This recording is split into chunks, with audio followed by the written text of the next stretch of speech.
Bueno, arranquemos con lo nuestro.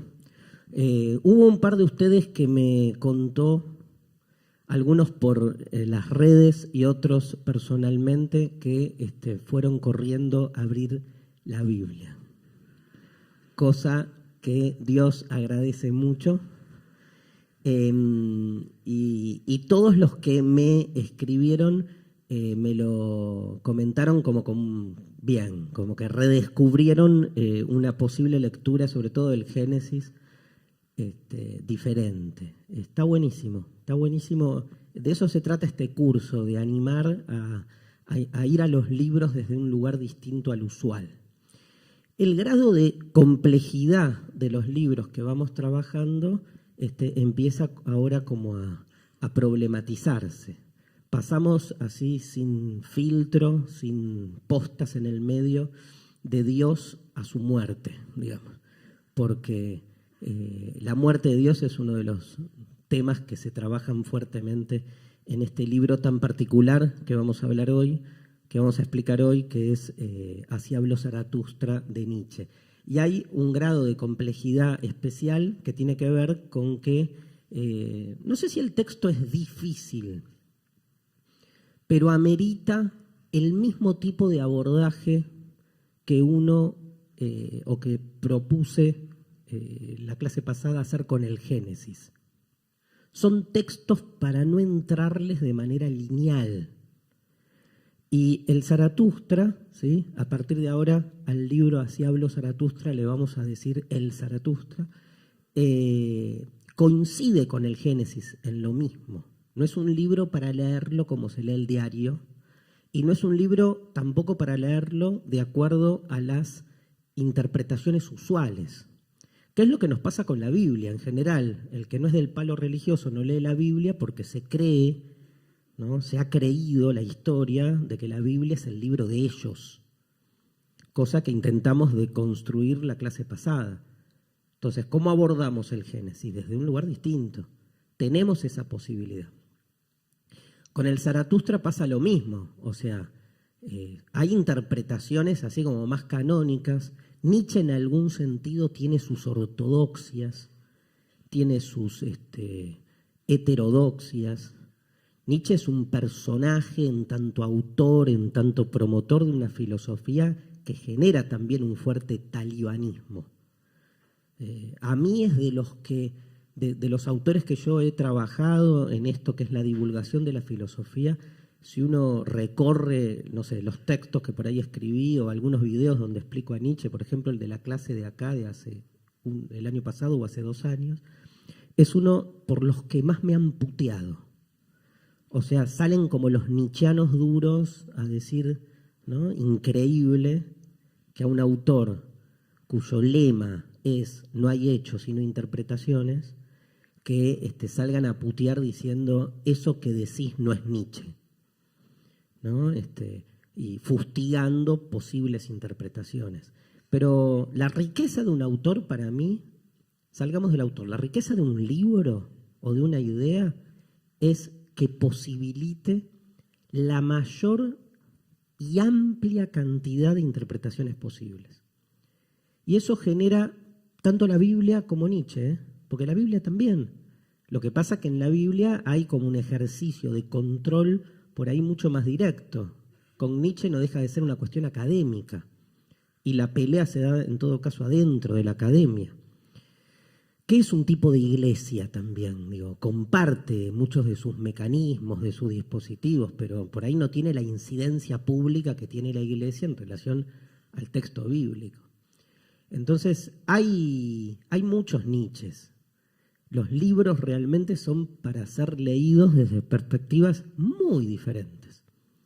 Piensen que nada, Nietzsche era libro de cabecera de Hitler, de Lenin, del Mayo francés. Digo, si uno recorre el arco ideológico de arriba para abajo, de izquierda a derecha, siempre hay un Nietzsche. Y uno no entiende entonces dónde colocarlo, ¿sí? Es un pensador individualista, es un pensador colectivista. O sea, hay un Nietzsche feminista y hay sinfín de textos donde Nietzsche se burla de la mujer o hace de la mujer una metáfora muy especial, digamos, con fuertes cuestionamientos. Pero claro, lo que tiene a favor la filosofía de Nietzsche es que como está amparada de algún modo en el carácter metafórico de todo lo que dice, entonces los defensores de Nietzsche o los que queremos salvarlo de algunas ideas que por ahí tienen consecuencias que van en contra de lo que uno quiere que Nietzsche diga, siempre tenés la manera, eso es la posverdad, ¿no? Siempre tenés la manera de entender que en realidad la palabra mujer está simbolizando otra cosa, la idea de carencia y que eso nada y bla, bla, bla, y suena bárbaro. Y entonces, siempre que Nietzsche dice o habla mal de la mujer, ¿no? Tachas mujer y pones otra cosa. Esas políticas de la interpretación está bueno también evidenciarlas. Porque estamos hablando de un autor, digamos, que realmente da para entrarle desde lugares muy distintos, y eso, digo, me parece hacia la grandeza del autor, del libro, y también lo complejiza, lo problematiza, ¿no? Es muy difícil tener como una interpretación ordenada, ¿no? Como un manual. Es muy difícil encontrar un manual bueno como lo hay de otros autores, como una introducción a Nietzsche que uno diga, está bien, mirá, está ordenado su sistema. Porque no hay sistema en Nietzsche. Porque es un autor, digamos, que se está peleando todo el tiempo contra todo lo que nosotros le exigimos al acto intelectual. Orden, sistema, método, comprensión. Esas cuatro características Nietzsche las a martillazos, las destruye. Lo que busca es exactamente lo contrario, un pensamiento asistemático, sin método, a tal punto sin método que los distintos libros están escritos hasta desde lenguajes diferentes, como si no fuese el mismo autor en algún punto. Cuando uno lee textos distintos, hay obviamente una línea, un perfil, una identidad, pero también juega mucho a eso. En ese contexto, hoy vamos a hablar de Así habló Zaratustra, una obra muy particular, diría que es la obra de Nietzsche, de todas. Escribió bastante, fue un autor muy prolífico, saben un poco, digo, cuento muy brevemente y muy pequeñamente, digamos, la historia trágica de una vida que de algún modo comienza en 1844. Hay muchos libros que cuentan su biografía, es muy interesante la vida de Nietzsche, se han hecho muy famosas novelas como El día que Nietzsche lloró, o películas como Más allá del bien y del mal, que cuentan la vida privada de un Nietzsche que estaba bastante enfermo, muy angustiado, con enfermedades varias y con muchas dolencias espirituales y afectivas, un tipo muy, de algún modo, dolido en sus relaciones vinculares, enamorado de quien no tenía que enamorarse, amigo de quien no tenía que ser amigo, ¿no? Entonces uno a veces ve que toda esa biografía en algún sentido explica también mucho de su teoría. Increíble, ¿no? Porque Nietzsche habla de eso todo el tiempo. Por ejemplo, Nietzsche cuando cuestiona a Sócrates lo cuestiona no por lo que dice, sino por cómo era, ¿no? O sea, alguien, dice Nietzsche de Sócrates, que se sabía que fue una persona para lo que era la estética de la época fea, ¿no? Y peleada con su cuerpo. Nietzsche hasta hace la ironía de decir que obviamente Sócrates iba a cuestionar el mundo terrenal, la materialidad y lo corporal, y a promover un mundo verdadero en el más allá simplemente porque odiaba su propio cuerpo, ¿no? Esta idea de cómo de algún modo la vivencia personal después queda en algún punto impregnando una teoría, cosa que no debería, supone uno, porque las ideas trascienden lo que es cada uno. Pero es muy interesante también analizar, para el que le interesa biográficamente, el contexto de enunciación de una idea, ¿no? ¿Por qué? ¿No? Y cuánto hay presente, cuánto hay, vamos a ver Heidegger, Ser y Tiempo, cuánto hay presente en Ser y Tiempo, escrito en 1927, de la inminente adhesión de Heidegger al nazismo. Porque al toque, ¿no?, se engancha con el nazismo. El libro lo escribe antes. ¿Cuánto hay? ¿Cuánto no hay? ¿Importa? ¿No importa? Es muy interesante ese tema. Hay muchos que dicen, no importa. Analicemos el libro, la biografía. Que lo haya escrito uno u otro es indistinto, porque lo que importa es cómo una idea después circula y qué hacemos con ella. Otros no pueden escindir, ¿no? Así como no podemos escindir a un filósofo de su obra, no podemos escindir una canción de quien la compuso. Y uno dice, no, hay música que no escucho porque no me banco al cantante o porque sé algo de su vida personal. Y uno dice, ¿qué tiene que ver la canción con la vida personal? A la mitad nos parece que mucho, a la otra mitad les parece que nada. En el marco de este debate, es sin embargo, me parece esta línea para mí. Yo no le doy más que esto, que es entender que la vida personal de Nietzsche no fue una vida normal. Fue un tipo con muchos conflictos. Y esa conflictividad yo entiendo que se hace muy presente a lo largo de su obra.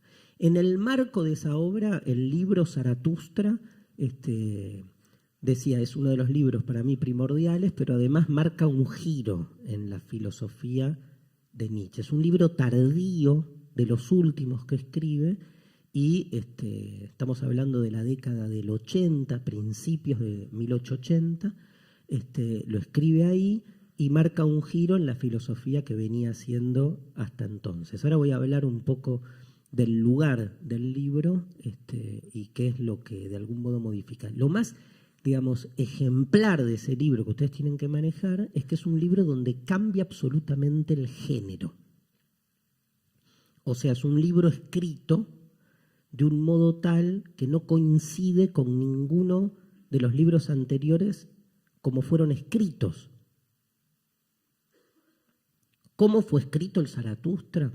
El Zaratustra es un libro cuyo modelo parece, digamos, casi una ironía, parece una caricatura, ¿sí?, de los evangelios. O sea, el libro son sermones, el libro son discursos, 80 discursos. Y en esos discursos todo es alegoría, todo es metáfora. Y los personajes que participan en los 80 discursos son metafóricos, simbólicos.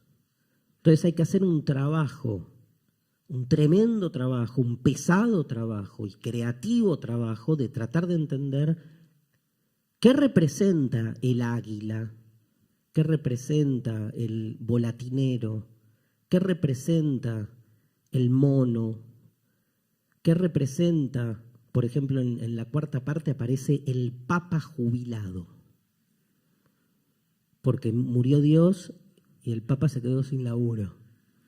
Y entonces Zaratustra se lo encuentra al papa jubilado desesperado porque asume que Dios ha muerto, pero no puede seguir buscando un centro, dice.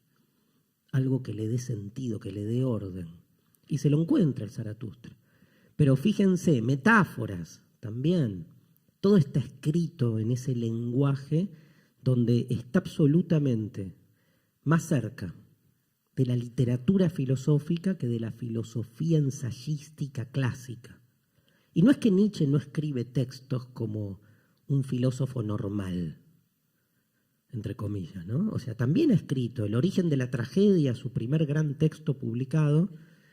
Es un tratado con fuertes elementos filológicos que analiza la cultura griega y sobre todo ese tipo de producción literaria que era la tragedia. Digamos que está escrito con la forma con la que está escrito cualquier libro de filosofía de la época. Pero lo que le va pasando a Nietzsche es que va cada vez más peleándose contra su propia normalización y empieza cada vez más a darle lugar a formas de la escritura que se pelean con lo que es el canon filosófico literario. ¿Qué es un canon ¿Y qué es el canon filosófico literario? Es leer un texto y reconocer a qué género pertenece. Ustedes leen una poesía y saben que es poesía. No por lo que dice, sino por el modo en que está escrito, porque respeta ciertas características que son parte de ese género específico que es la poesía. Hasta que leen los poemas en prosa de Baudelaire y dicen, mierda, está escrito en prosa, pero es poema, ¿dónde lo pongo?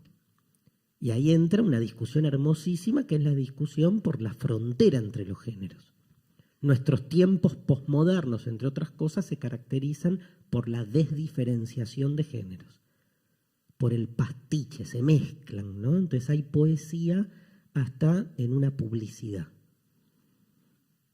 y mucha, y efectiva. Y empiezan a darse esas mezclas. Entonces, el género, pero en esa época, en el siglo XIX, todavía había como un fuerte, digamos, se celaba mucho, se cuidaba mucho el respeto por los géneros. Y los textos de Nietzsche empiezan a perder ese respeto. Entonces uno va leyendo nuevos libros con el paso de los años. Él nace en 1844, muere en 1900. Escribe desde 1870 hasta 1890, más o menos, 1889. Esos 20 años casi son de producción literaria escrita. En 1889 tiene un famoso suceso en Turín, en la calle, donde tiene como una especie de situación de salud, ¿sí? Importante.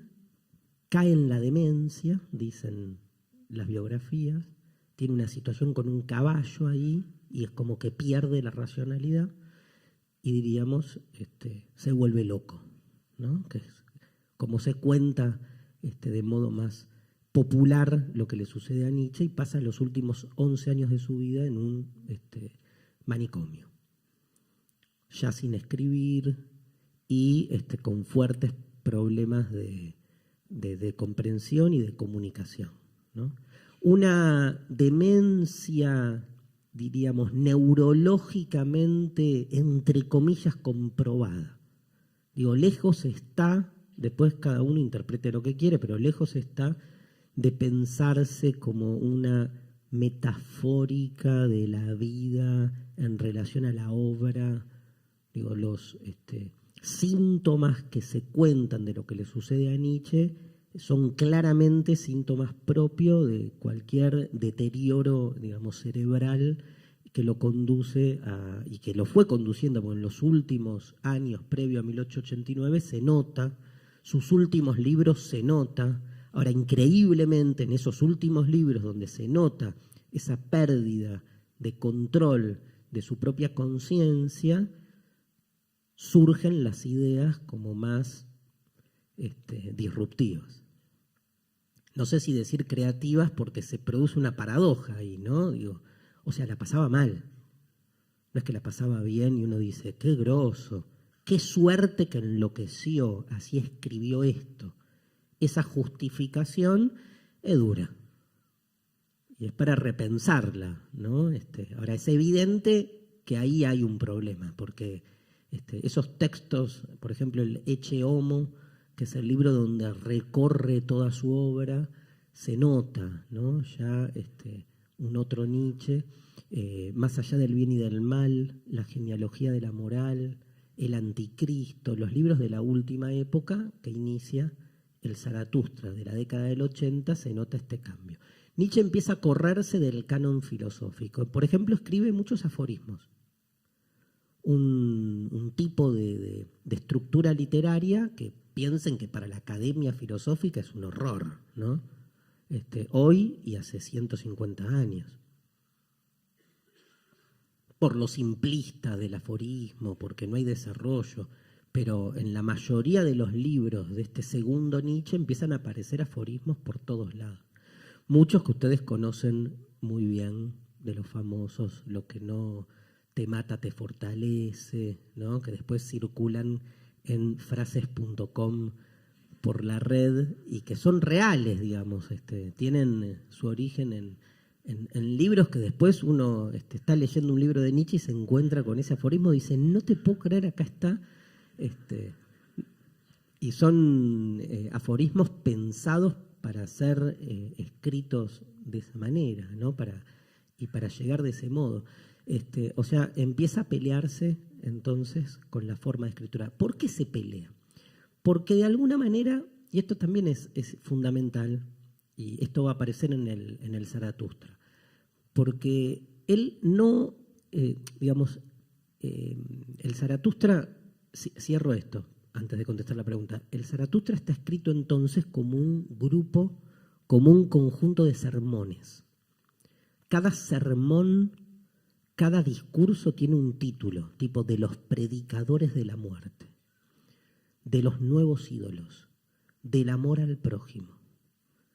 Y está en cada uno de esos discursos, no en todos, pero en la gran mayoría, hay una pequeña descripción de lo que está sucediendo en ese momento. Zaratustra, bueno, lo explico al revés, después contesto la pregunta, cuento esto antes. Zaratustra es un personaje, o sea, Nietzsche crea un personaje. Es muy raro en filosofía que se cree un personaje. El que escribe filosofía escribe, piensa, hasta escribe hoy en día de modo impersonal, en tercera persona. Ya escribir en primera persona es un escándalo. Acá crea un personaje que ya hace su primera aparición, empieza a aparecer en un libro, digamos, que escribe en paralelo, que se llama La Gaya Ciencia, librazo también.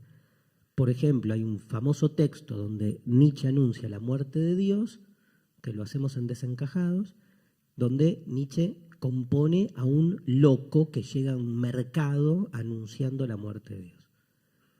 El Zaratustra es todo así. El personaje del Zaratustra, libro que está dividido en 4 partes, son 4 secciones, un libro, digamos, largo, no es acá lo tengo, esta es una edición posible del Zaratustra. 4 secciones y una introducción donde cuenta que un día Zaratustra, ¿quién carajo es Zaratustra? No lo dice. Uno investiga es esto, ¿no? Ya quedó como, uno investiga, googlea y se entera que Zaratustra es una especie de profeta dios de la religión persa antigua, fundador del mazdeísmo. Evidentemente, Nietzsche toma la metáfora, toma el nombre y lo lleva como para resguardar, sí, algunas características fundamentales de este personaje, que es mago, que es profeta, y una que me parece clave, que es extranjero. ¿Sí? La filosofía siempre es extranjera. No habla el lenguaje que se habla, por eso es extranjera. No se hace las preguntas que hay que hacerse. No resuelve los problemas que hay que resolver. Es extranjera porque propone ir por otro lado. Es extranjera en ese sentido, en que, digamos, se vuelve en principio un otro, incomprensible porque maneja otros códigos. Y es una extranjería frente a la cual o le cerrás la puerta o le pegás un golpe, ¿sí? O los echás, o sos hospitalario con esa extranjería. Abrís la puerta y el extranjero viene y te lleva puesto, porque te transforma. Le habilitás una silla en la mesa. Y él llega y cambia el esquema. Todos estamos brindando y él brinda en otro idioma, o brinda por otras cosas. Y uno dice, ¿qué? ¿No? Entonces rompe la homogeneidad que hay de uno consigo mismo y con los propios. Nos discontinúa, digamos, ¿no? Por eso es medio como impactante lo que genera la filosofía. Zaratustra es extranjero, tiene que ser extranjero. A ver, vamos a la filosofía oficial. Sócrates, cuando se defiende frente al tribunal que lo acusa, lo primero que dice es: yo soy hijo de esta sociedad, soy ateniense como todos ustedes, pero ustedes me están escuchando como si fuera un extranjero. Así empieza la apología, porque hablo otro idioma. Hablar otro idioma es mucho más profundo que hablar realmente un idioma nacional diferente. Es, digamos, articular una serie de pensamientos que no son para nada compartidos y que nos obligan realmente a abrirnos para ver qué nos provoca eso, a dónde nos lleva.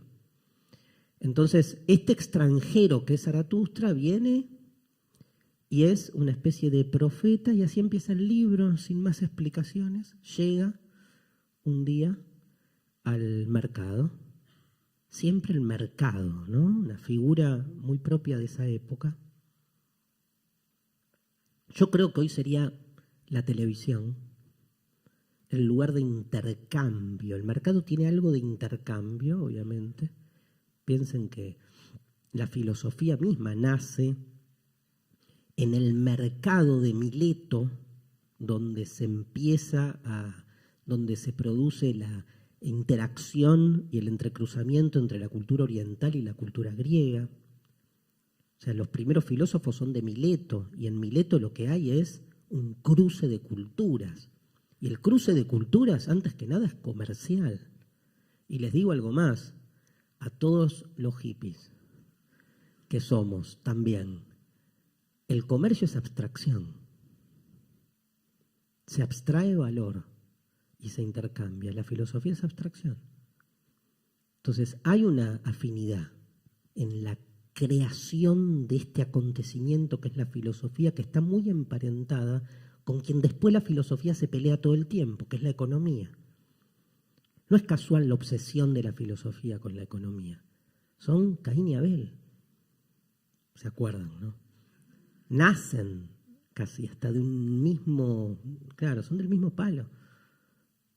Tienen un origen común y después empieza esta diferenciación. Entonces llega Zaratustra a anunciar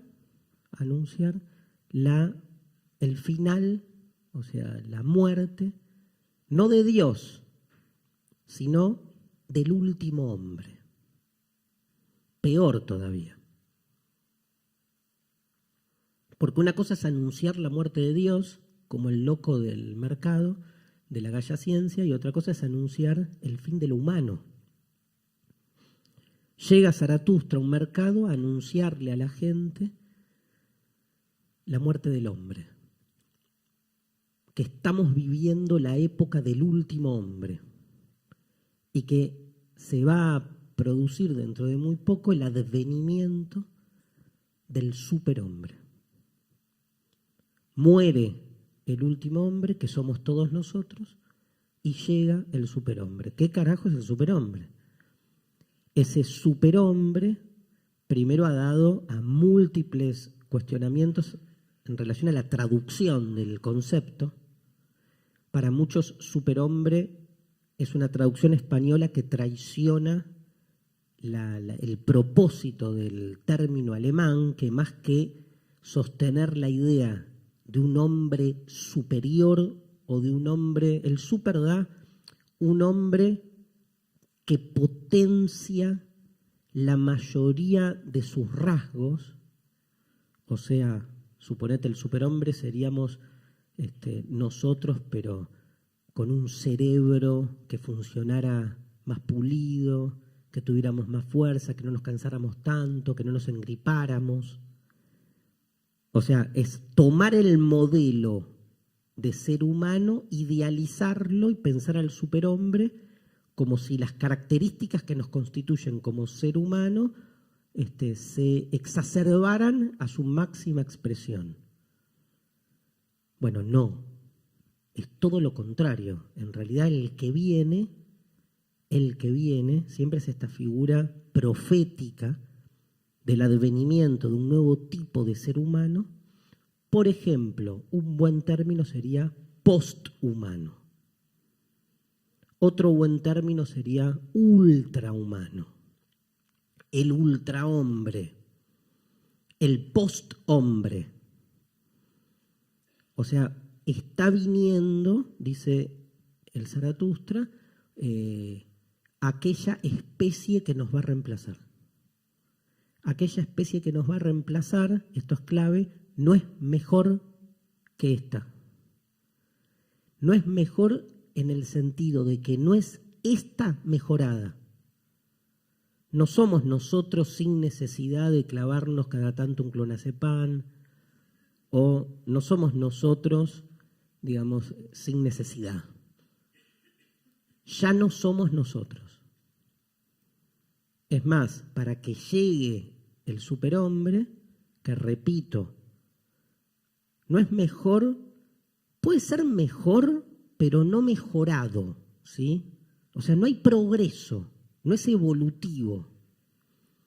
Es mejor porque esta especie humana que somos para Nietzsche es una cagada atómica. Tiene que explotar, va a explotar. Lo que viene va a ser mejor siempre, pero no mejor en el sentido de que uno puede encontrar una linealidad, sino mejor porque directamente desaparece no solo esta forma de lo humano, sino la forma en que pensamos que algo puede ser mejor. O sea, es realmente un post en el sentido de que se disuelven todas las categorías con las que hoy nos pensamos a nosotros mismos. Comparo. No es muere Dios y aparece otro Dios mejor que el anterior porque entonces resuelve más los problemas que el viejo. Es aprender a vivir sin Dios, sin centro. No como ese pobre papa jubilado que no puede, busca el centro. Es aprender a vivir sin centro. Que no es lo mismo que matar ese centro llamado Dios para reemplazarlo por otro centro llamado el dinero o por otro centro llamado el amor o todas esas boludeces que el ser humano genera para encontrarle un sentido a la cosa. Es aprender que no hay que buscarle un sentido a la cosa para que la cosa tenga sentido. Que puede no tener sentido y tal vez ese es el mejor de los sentidos. O sea, es romper la lógica, el ultrahombre, el posthumanismo, el superhombre. No renuncio a la palabra porque la expliqué y entonces ya no nos confundimos. Amerita una cosa completamente nueva. Entonces, ¿qué hace el Zaratustra? Son las 8 primeras páginas, que las pueden leer hoy a la noche. Escucha el mercado, la gente lo escucha a Zaratustra, que dice, estos son los rasgos del último hombre, que somos nosotros. Un ser que cree en el alma y el cuerpo, que quiere ser feliz, atravesado por la ética, que cree en el bien y en el mal, que cree que existe una verdad, que cree en el amor.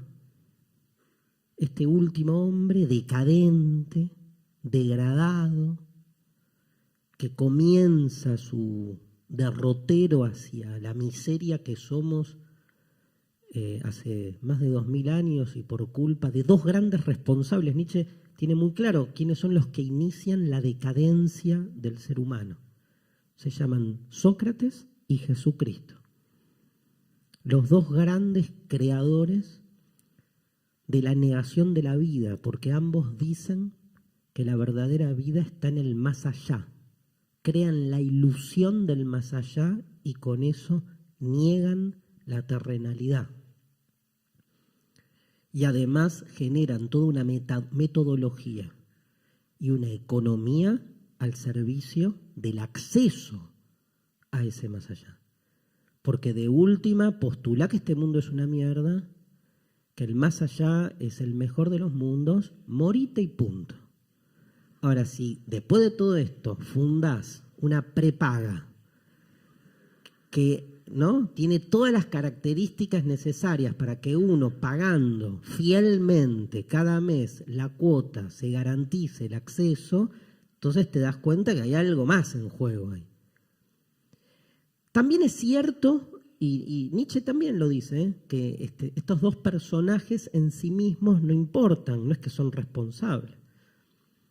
Todo el mundo coincide que si Jesús volviese a resucitar de su resurrección y viera lo que ha sido la historia de la Iglesia de los últimos 2000 años, decidirían no resucitar más, por lo menos, por un tiempo. O habría que ver a quién elige, ¿no?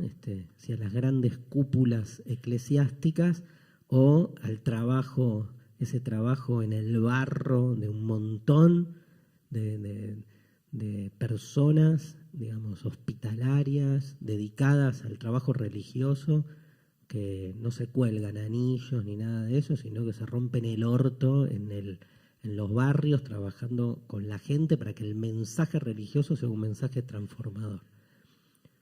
Hay que ver dónde estaría Jesús. Entonces, el Zaratustra lo que hace es comparar ambos modelos. Dice, estas son las características del último hombre, características que suponen la degradación que comienza con Sócrates y Jesús, y por otro lado, el advenimiento del ultrahombre, un ser contingente, un espíritu libre, dice. Esta es una figura muy recurrente en Nietzsche, el espíritu libre. El libro donde mejor la desarrolla es Más allá del bien y del mal. El espíritu libre que no tiene ataduras, el espíritu libre que elige el desierto, el espíritu libre que da para pensarlo nietzscheanamente en relación a lo que quieran, a la vocación, a la monogamia, a la relación con los hijos, a la relación con los objetos. O sea, el que realmente logra, como dice Nietzsche en todas las obras, la transmutación de todos los valores. O sea, subversión en serio. No ser el subversivo que el poder necesita que uno sea, sino romper ese esquema dual, ¿no? Por eso es otra lógica incomprendida. Y la gente obviamente que elige al último hombre. Le dice, gracias Zaratustra, pero llévate al superhombre, no nos interesa en lo más mínimo. Y él no lo puede creer, pero tampoco sufre. Estuvo en la montaña un montón de años, creyó que era el momento para venir a dar su mensaje. Y en ese momento, estoy en la página 7, en ese momento hay un acróbata, un volatinero, que está haciendo malabares arriba de una cuerda, como cruzando por una cuerda, y todo el mundo mira para arriba. Y entra un bufón medio a molestarlo y el volatinero cae y se hace mierda. Y muere. Tiene un diálogo con el Zaratustra, pero muere. Estaba destruido. Él ve la cuerda, ¿no? Y dice esto: el ser humano es un puente, un tránsito, una cuerda que va de lo animal al superhombre. Somos tránsito, somos un puente. Todo el tiempo en el Zaratustra está la idea de que nada es definitivo.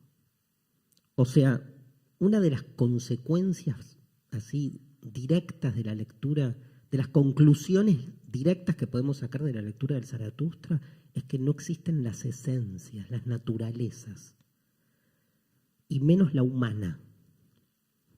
Es más, diría, cada vez que vemos que hay una definición de la naturaleza humana, lo que hay es cortar ese puente. O sea, se toma un momento del tránsito y se lo sustancia como si fuese el modelo de lo humano en general. Como que uno dice, ¿qué es el ser humano? Bueno, es un ser, no sé, heterosexual, pero ¿por qué? Si en la mutación permanente de la vida sexual de esto que hasta ahora es llamado ser humano fue cambiando de modo recurrente y sigue, nada, no importa, vos recortás un tramo donde la heterosexualidad se vuelve norma, se vuelve heteronormatividad y la postulás no como una forma más de la sexualidad que se impuso sobre otras, la postulás como algo propio de la naturaleza biológica y orgánica del ser humano. ¿Qué hiciste? Postulaste un ser humano definitivo, que viene así por naturaleza.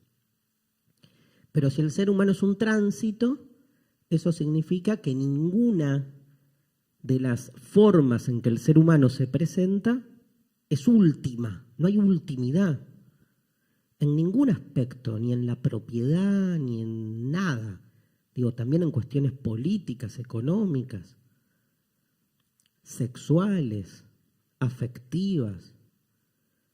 Ahora, el problema con el que seamos un puente, un tránsito, ¿no? Esta idea del ser humano es un puente que va de lo animal. Está lleno de animales el Zaratustra, ¿eh? Ahora vamos a ir con eso. Que va de lo animal a esta especie de superhombre. El problema con el tránsito es si ese tránsito o ese puente sigue una lógica. ¿Hay una lógica en ese tránsito o no hay una lógica? Y nosotros provenimos, en ese sentido, de una cultura moderna profundamente liberal por un lado y positivista por otra, que entiende ese tránsito en términos evolucionistas, pero con una interpretación del evolucionismo por superación y progreso.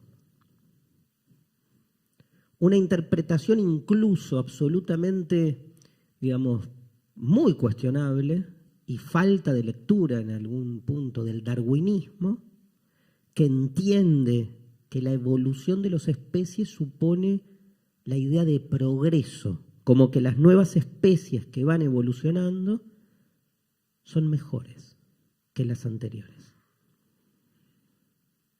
Provenimos de la ameba, somos superiores a la ameba, porque domesticamos a la ameba. La ameba tiene muchísimos más años que nosotros y sigue sobreviviendo. Nosotros en cualquier momento desaparecemos, pero creemos que somos superiores a la ameba. Creemos que somos superiores a la bacteria, que cuando quiera hace ¡ping! Cáncer y se terminó la vida. Y uno cree que domina el mundo bacteriológico. Cuando uno se pone a pensar esa supuesta evolución de las especies y el lugar que ocupa lo humano con esa narrativa del ser humano como dueño y señor, ahí se da cuenta cuán presentes están todavía las metafóricas bíblicas y esas lecturas del ser humano, ¿no?, como dueño de la creación.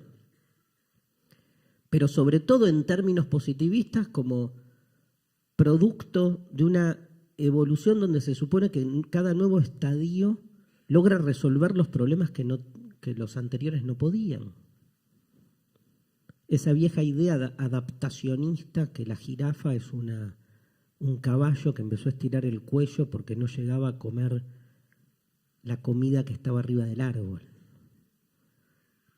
El adaptacionismo, que es una de las teorías biológicamente más refutadas, ¿no? Porque ¿qué dice? Y perdón que me meto con este tema, pero ¿qué dice el origen de las especies? De Darwin, que promueve un paradigma científico aún vigente, que en realidad es al revés. Las especies, todas las especies, son proclives a variaciones azarosas, dice Darwin. Variaciones azarosas. O sea, en una especie hay una cantidad de individuos que por diferentes razones provocan diferencias, mutaciones ilógicas, irracionales, sin una explicación causal, que luego genera que ante una incidencia exterior, los que por azar tienen una mayor capacidad de supervivencia, sobrevivan. O sea, cuando llegó la glaciación, no es que sobrevivieron los que entonces rápido sacaron pelos para que el frío no los mate, sino que aquellos que eran en general cargados por sus amiguitos, los mamuts, diciéndole, qué boludo, sos un peludo. Ese peludo que tuvo más pelo de pedo, porque la palabra más importante de todo el darwinismo es de pedo, variaciones azarosas. De pedo es el que cuando llegó la glaciación sobrevivió. O el que cuando se quemó la isla tenía el pico más duro y nadie le quería dar un beso porque te besaba bien. Y ese pobre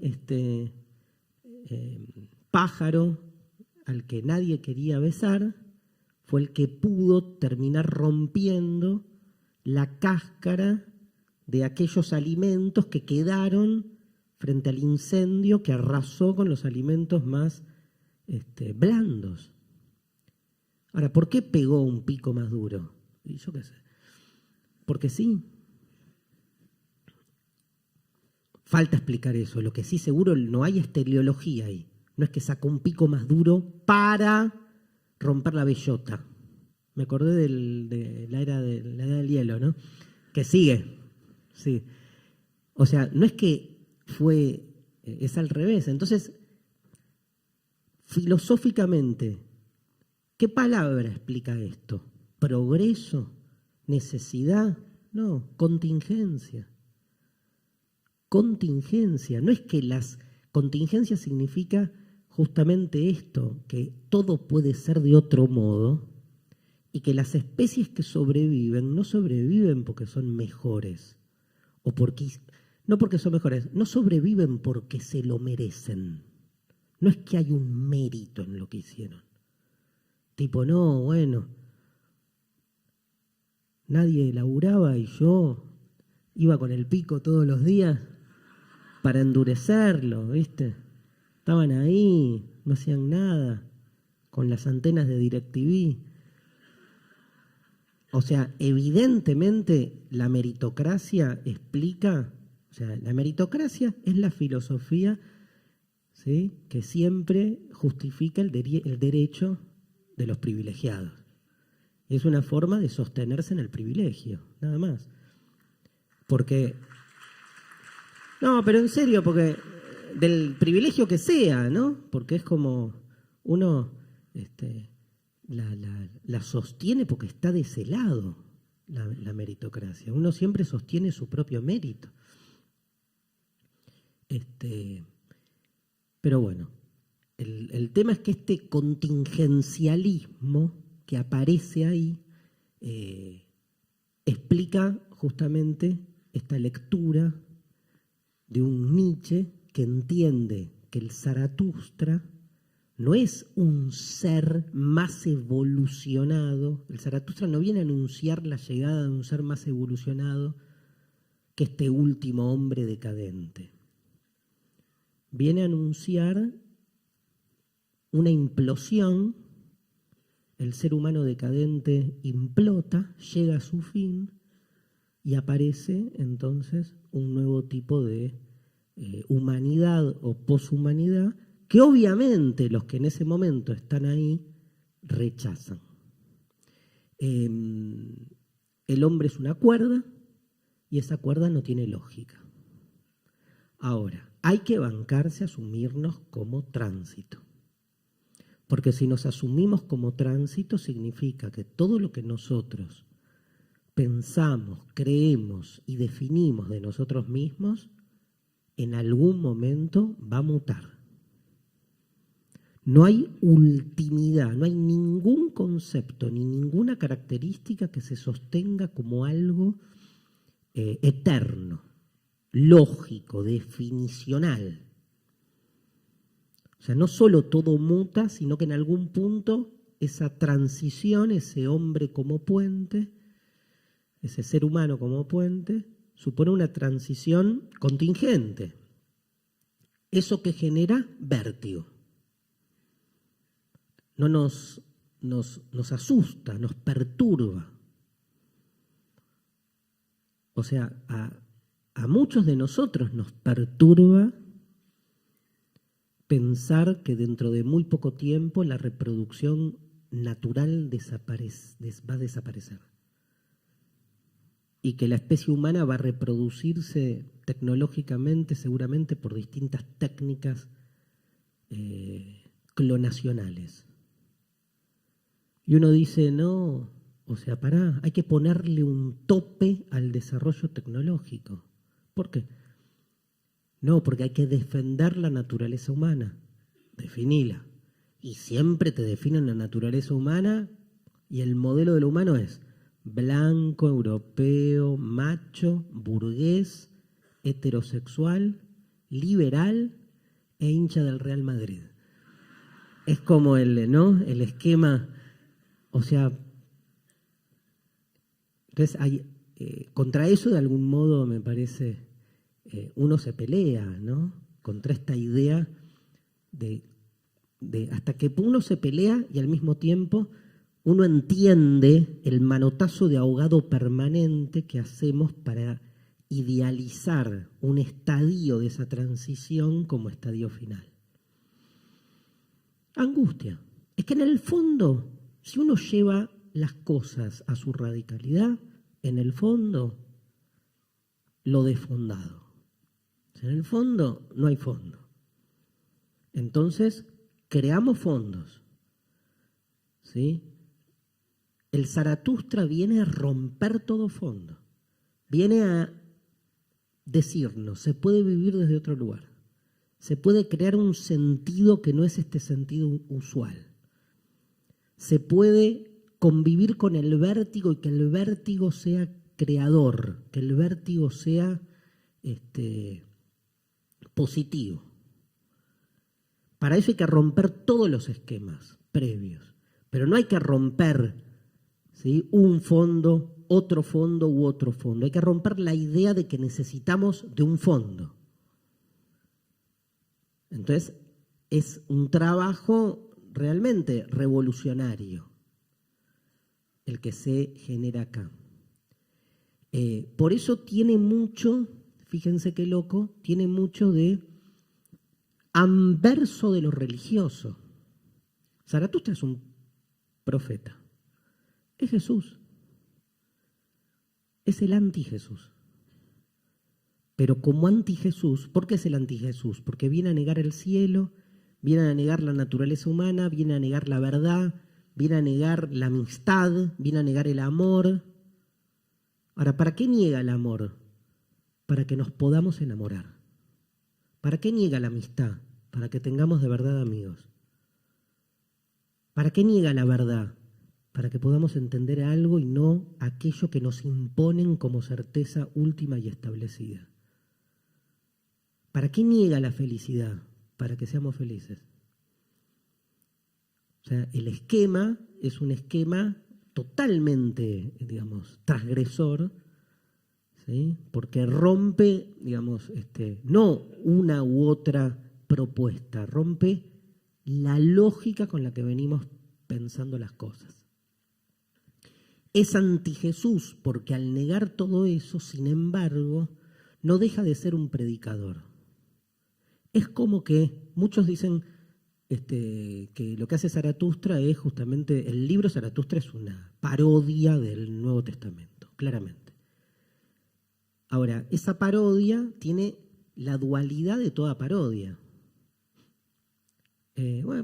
Pablo Seman trabaja mucho, ¿no? La idea de parodia, el curso que invitaba a Adriano para mañana, con la música, con la cumbia, con la cultura popular. Digamos, pero como toda parodia, la parodia cuestiona a través de una continuidad. Entonces, es utilizar el mismo lenguaje, las mismas figuras, los mismos personajes del Nuevo Testamento para decir todo lo contrario. Pero el dispositivo es el mismo. Esto podría ser la Biblia. Es más, para muchos es la Biblia, el Zaratustra. Podría ser la Biblia en el sentido de que no solo porque está escrita como tal, sino que tiene en algún punto el mismo propósito, aunque cuestione ese propósito. Porque podría haberlo escrito distinto, pero claro, Nietzsche es un provocador. Él entiende que la mejor manera de hacer implotar a la Biblia es desde su propio lenguaje. O sea, vos fijate, la Biblia da para lo que es, pero también para esto. Y surge de una misma base. El volatinero se muere en el piso, todo el mundo sale corriendo, y el Zaratustra agarra el cadáver del volatinero y se va caminando con él hacia la montaña. En un momento lo deja apoyado en un árbol y entiende que llegó el momento de dar sus enseñanzas. Y abre la boca y habla. Fin de las primeras 15 páginas, y a partir de ahí comienzan los discursos del Zaratustra. Esos discursos van atravesando distintos temas muy diversos, va pasando por, de manera, les diría, hasta aleatoria, no hay ni una lógica. O sea, no es que un discurso viene atrás de otro y se mantiene una idea. Son muy pocos casos. Hay muchos intentos de tratar como de sistematizar las 4 partes que tiene el libro. Les cuento, él escribe las 3 primeras partes las escribe con un tiempo, con pocos meses de diferencia, y el libro es pensado con esa introducción y las 3 primeras partes, y un año después escribe la 4ª parte, pero la escribe como inicio de un nuevo libro que al final no publica, y una vez que él cae en la demencia, recién en 1892, esto él lo escribe entre 1882, 83 y 85, en 1892, 10 años después, se publica el Zaratustra entero con esa 4ª parte añadida. Él escribe el libro de una manera muy particular. Él lo cuenta en Ecce Homo. Ecce Homo es un libro donde su segunda mitad Nietzsche va relatando por qué escribió los libros que escribió. Y para los que estudiamos a Nietzsche es genial, porque de algún modo aparece lo que en el libro no está, que es lo que originó esa idea. Él estaba ya bastante enfermo de sus distintas dolencias, y entonces estaba retirado en la montaña y paseaba, y cuenta que entre esos paseos se le aparecieron 2 ideas claves. La primera es la del eterno retorno, que es tal vez la idea del Zaratustra, el eterno retorno de lo mismo. Y después que escribir este libro, esto lo cuenta él en Ecce Homo, libro que les recomiendo leer, y que la idea de que el protagonista del libro fuera este profeta Zaratustra también se le ocurrió en un paseo. Dice literalmente: Zaratustra me asaltó. Y es muy poético el relato,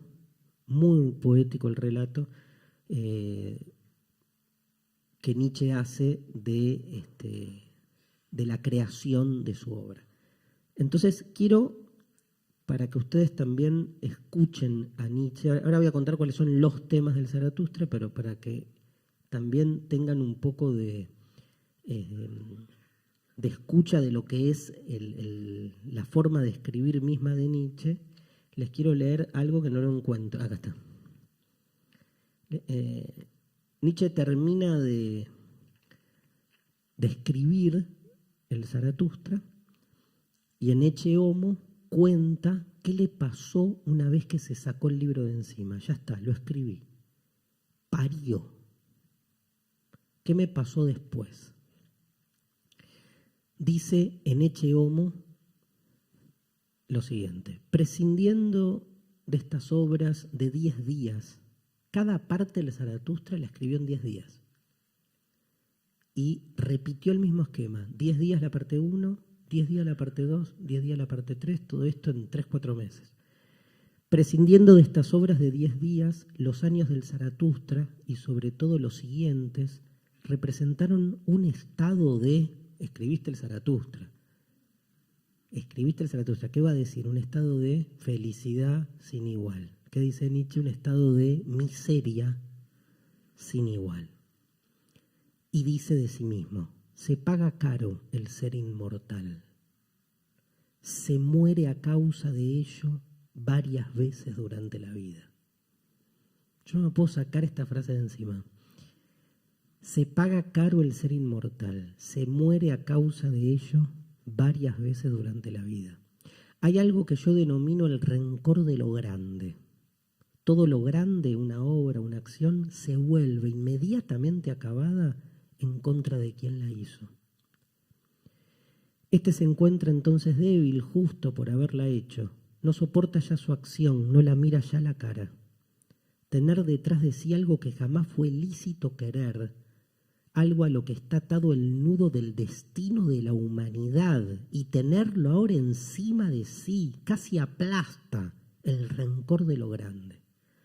O sea, Nietzsche está convencido ya que este libro va a cambiar la historia de la humanidad, ¿no? Y desde ese lugar, sabiendo que él fue el medio para que esto surgiera, dice, la estoy pasando mal, como el gato Gaudio. La estoy pasando mal, y el rencor de lo grande, ¿por qué? Porque escribí algo que va a ser de tal trascendencia que me lleva puesto, me puede. Una segunda cosa, además de este rencor de lo grande en contra de quien lo hizo, o sea, que me persigue, esa creación que es el Zaratustra me persigue toda la vida. Pensemos nuestras pequeñas creaciones, si no nos persiguen toda la vida. ¿No? Bueno, a mí sí. Las pequeñas que hemos hecho, incluso los hijos, ¿no? Una segunda cosa, dice el Zaratustra, dice Nietzsche en realidad, es el espantoso silencio que se oye alrededor. La soledad tiene 7 pieles. Nada pasa ya a través de ellas. Se va a los hombres, se saluda a los amigos. Nuevo desierto. Ninguna mirada saluda ya. En el mejor de los casos, una especie de rebelión. Tal rebelión la advertí yo en grados muy diversos, pero en casi todo el mundo que se hallaba cerca de mí. Parece que nada ofende más hondo que el hacer notar de repente una distancia. Las naturalezas aristocráticas que no saben vivir sin venerar, las naturalezas aristocráticas que no saben vivir sin venerar son escasas. Y una tercera cosa es la absurda irritabilidad de la piel a las pequeñas picaduras. Una especie de desamparo ante todo lo pequeño. La estaba pasando mal, evidentemente, ¿no? No solo el rencor de lo grande que me presiona, sino, digamos, la irritabilidad de lo pequeño. El spleen, ¿no? Esa sensación de tedio permanente, pero no frente a lo grande, frente a lo chiquito. No es que me molesta la baja presión o la humedad, me molesta esto. O sea, me molesta el respirar, lo pequeño, lo más íntimo. Una especie de desamparo ante todo lo pequeño. Esto me parece estar condicionado por el inmenso derroche de todas las energías defensivas que cada acción creadora, cada acción nacida de lo más propio, de lo más íntimo, de lo más profundo, tiene como presupuesto. Bueno, sigue, ¿no? Lo pueden leer, Ecce Homo. Lo que en palabras de Nietzsche le provocó la escritura del Zaratustra.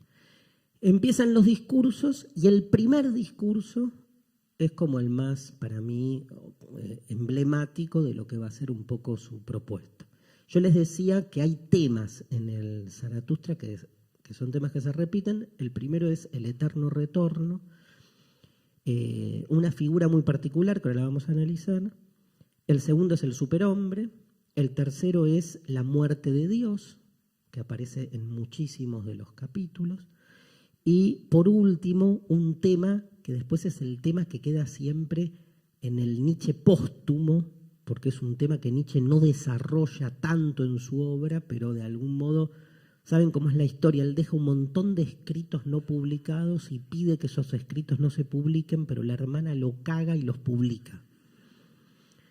En los archivos Nietzsche, que además los abre con la presencia de Hitler, que es el que subvenciona el armado de todo esto, ¿no? El marido de Elizabeth, la hermana bastante enferma, la relación también con él de Nietzsche, era una especie de proto-nazi, porque el nazismo no existía en la época en que Nietzsche muere, pero se sabe, entre otras cosas, que viene con Elizabeth a Paraguay a fundar una especie de comunidad aria, o sea, un tipo, digamos, difícil, ¿no?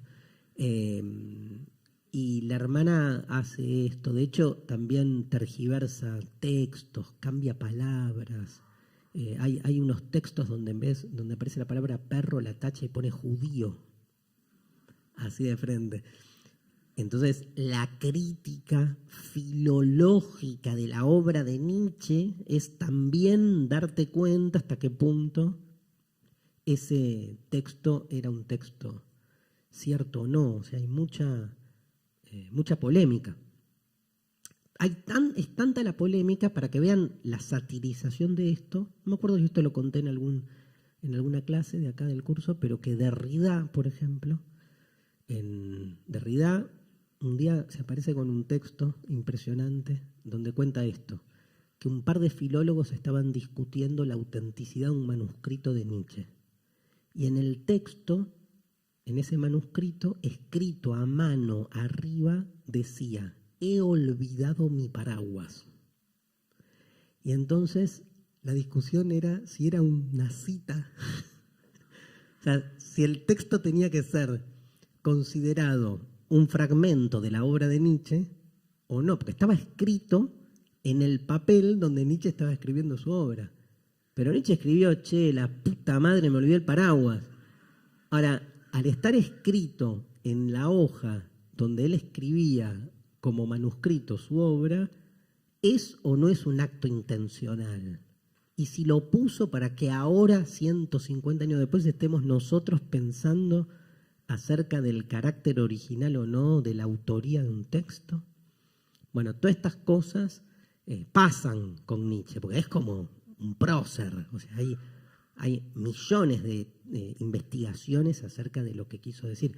En el caso de la hermana es como más lineal, ¿no? O sea, tachó y puso.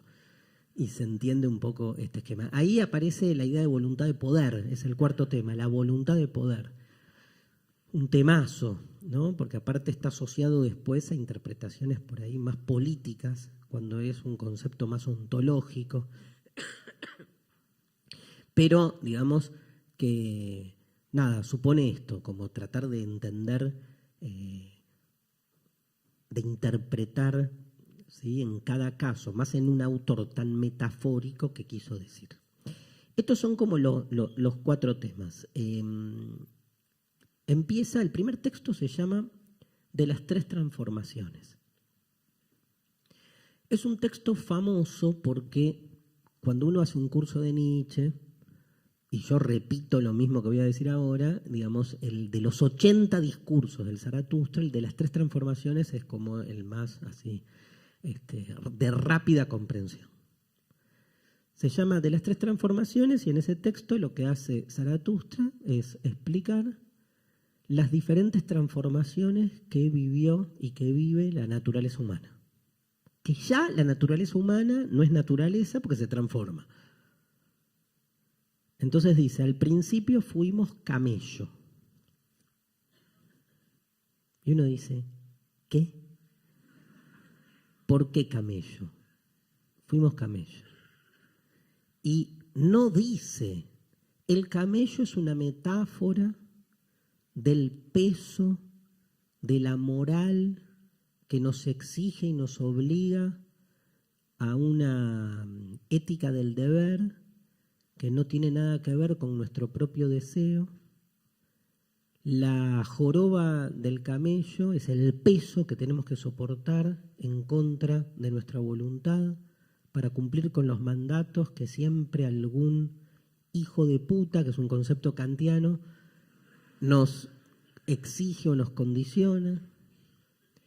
Claro, el camello es una metáfora ideal para entender a aquel que además guarda en sí mismo su propio alimento, pero un resguardo que en algún sentido también lo coloca en una situación de docilidad y además y en una situación como que no larga, ¿no? Como que ese almacenamiento en la joroba de ese agua, podríamos pensarlo en términos de represión, lo que uno reprime para sobrevivir. Entonces no hago lo que quiero, no te digo lo que quiero, me la morfo todo el tiempo. ¿Y qué hago?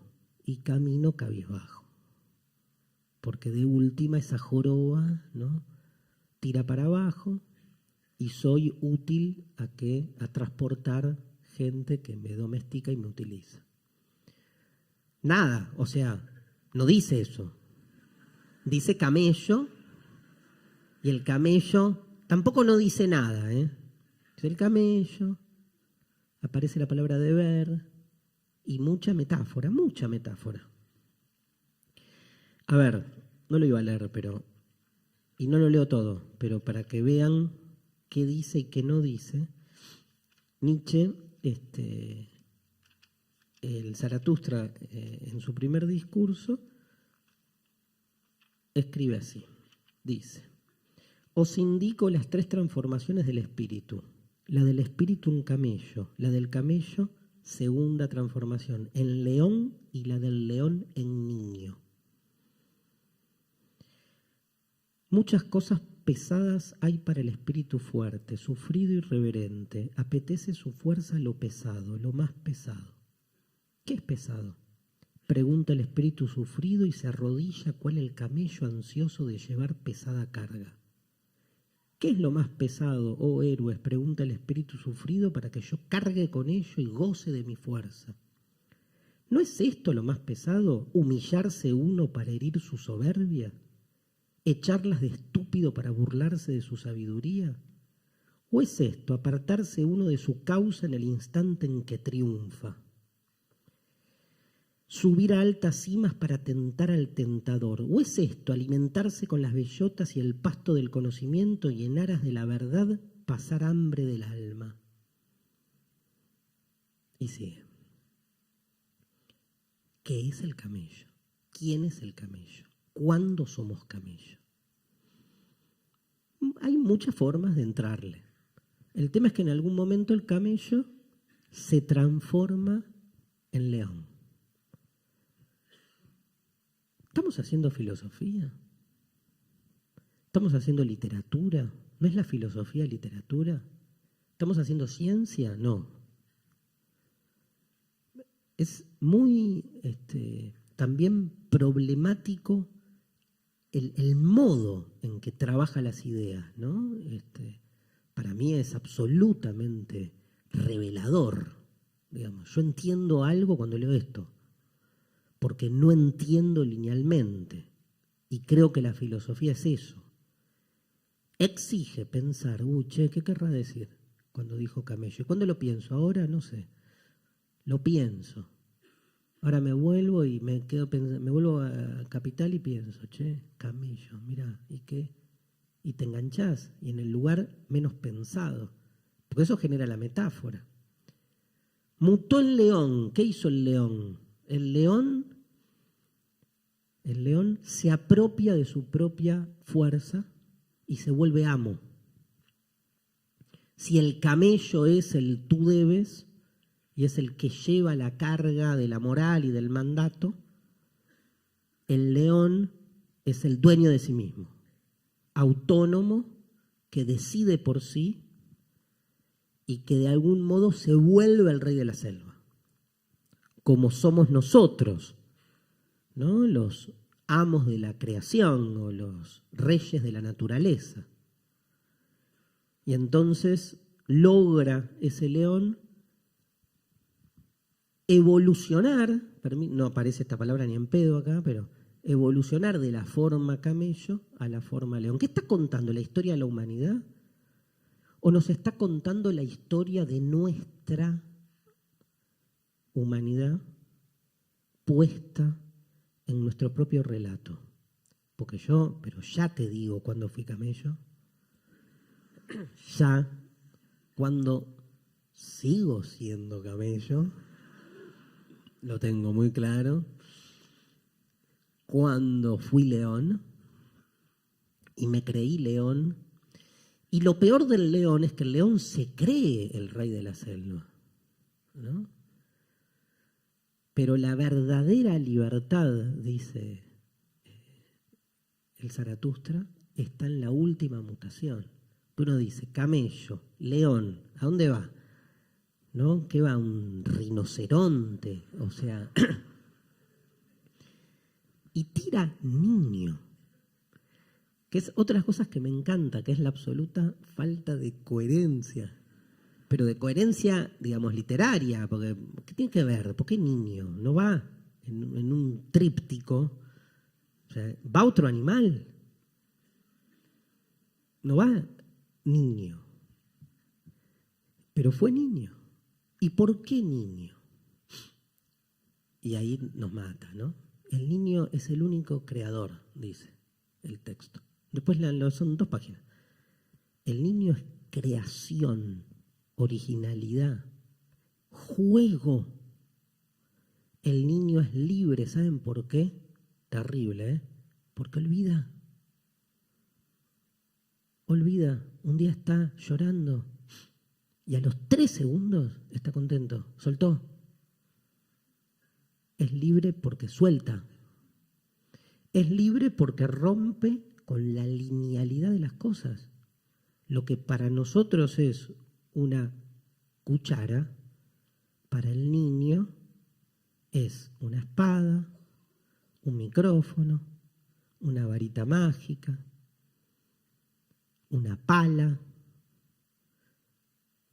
Para el niño ninguna cosa está encorsetada, abandonada y esclavizada en la unilinealidad de sentido.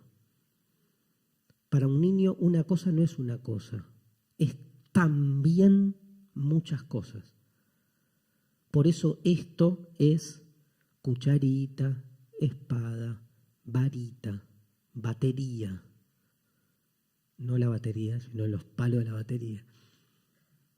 En cambio, todos los que estamos acá somos unos pobres adultos para quienes una cuchara no es otra cosa más que una cuchara. Y estamos condenados a que cada cosa sea solo una cosa. El juego disrumpe. El juego le quita seriedad a toda una estructuración de sentido de las cosas que nosotros consideramos fundamentales para la buena vida. O sea, no dice lo de la cucharita, ¿no? El libro. Dice juega. Pero uno piensa, ¿no? ¿Por qué? ¿Por qué el niño? Y es obviamente una figura muy incomprendida. Comparte, les diría, incluso con la filosofía, ese lugar de incomprensión. Y por eso es colocado el niño y el juego en un lugar absolutamente dominable. Digo, a los niños no se los encierra, no son peligrosos, ¿sí? No son delincuentes. Delinquere significa, en latín, faltar, le falta algo. No se olviden que la palabra delinquir significa falta en el sentido de cometer una falta, pero en el sentido propio de la idea de carencia. La asociación entre delincuencia y carencia es una relación fundamental, filosóficamente hablando. Entonces, el niño es un ser digamos, que se lo coloca en ese lugar así como de, digamos, de una dominación que no hace falta apresarlo. Su peligro es trabajado desde otro lugar. No se los manda a la cárcel, se los manda a la escuela. Y entonces se termina su peligro, ¿no? Digamos, al niño se le dice infante, término que etimológicamente significa sin voz. Foné, de ahí viene fancia, que es voz.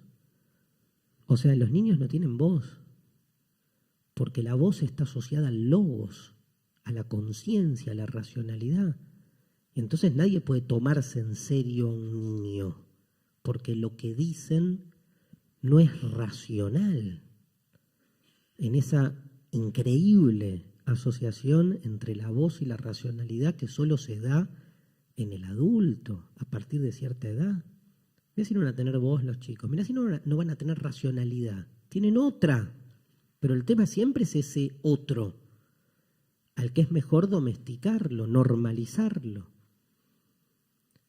Y el niño te está todo el tiempo asusando, cuestionando, y la mejor manera de poder sacarte de encima esa presión es con esta domesticación puesta en el lugar de la ingenuidad, la ternura y la simpatía. Ay, mira qué lindo las cosas que dice. Sí, que sos un pelotudo. ¿Dónde aprendiste esa palabra? En la tele, ¿no? ¿De dónde sale la tele? ¿La hicimos los niños? No. O sea, este lugar del niño aparece entonces en el Zaratustra como un advenimiento del superhombre. El niño tiene algo de lo que es la filosofía superadora, entre comillas, del superhombre. Ahí tienen una lógica que no es A o no A, es romper ese binario. O sea, cuando vos al niño le propones y le decís balotage, elegí, ¿qué hace el chico? Se ríe y se va para el otro lado. Ya te dice nada, ni siquiera te putea, ni siquiera dice, lo elijo un comino. O sea, no. Y uno no hace otra cosa que vivir de balotaje en balotaje, ¿no? ¿Qué elijo? ¿Qué tengo que elegir? ¿Cómo es? ¿Así, asá? ¿Con vos, sin vos? ¿Milanesa? ¿Fideos? O sea, el eterno retorno, otra temática clave que aparece en el Zaratustra. ¿Qué es el eterno retorno? Es uno de los conceptos más complejos en Nietzsche porque uno lo toma lineal, ¿no? Hay interpretaciones varias acerca de lo que significa y lo que de algún modo propone la idea del eterno retorno. ¿A qué apunta la idea de eterno retorno? Ay, me olvidé de algo, perdón. Me olvidé de algo. El Zaratustra tiene un subtítulo. ¿Alguien sabe cómo es el subtítulo del Zaratustra?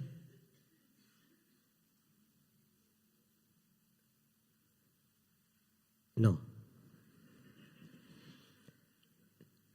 Ya está googleado, ya, en este tiempo. El subtítulo dice, un libro para todos y para nadie. Un libro para todos y para nadie. Es un libro para todos porque es un libro que evidentemente apunta a una transformación del colectivo entero, de la humanidad entera. Y es un libro para nadie porque al transformarnos, esto que somos mutará, digamos. Y es un libro para nadie porque ninguno de nosotros todavía, piénsenlo al revés, sino pasamos a la etapa siguiente. Pero esta idea de un libro para todos y para nadie también es provocativa. De nuevo, el trabajo textual provocativo, en este caso en el subtítulo.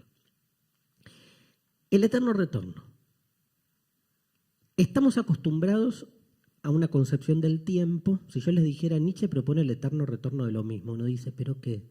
¿Hace física también? O sea, ¿cómo habla del tiempo? ¿Cómo se pone a hablar de cómo es el tiempo? Aparte, no nos cierra. O sea, lo primero que uno dice es una metáfora.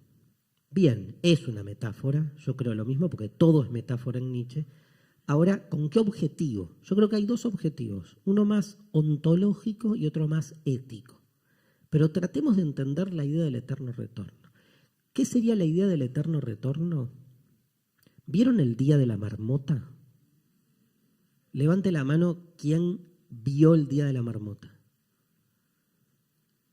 Mirá, bastantes. Tarea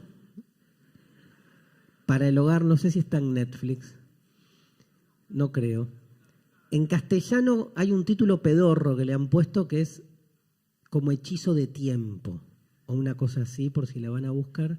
Se llama El Día de la Marmota y es un pobre meteorólogo, muy choto, climatólogo, muy soberbio y mala onda, que tiene que ir a un pueblo que él odia, donde hay un rito pedorro, como todo rito, que es agarrar a una marmota y si la marmota mete el hocico para un lado o mete para el otro, la primavera va a ser más larga o más corta, cosa que no le importa a nadie, pero que es como una especie de festividad.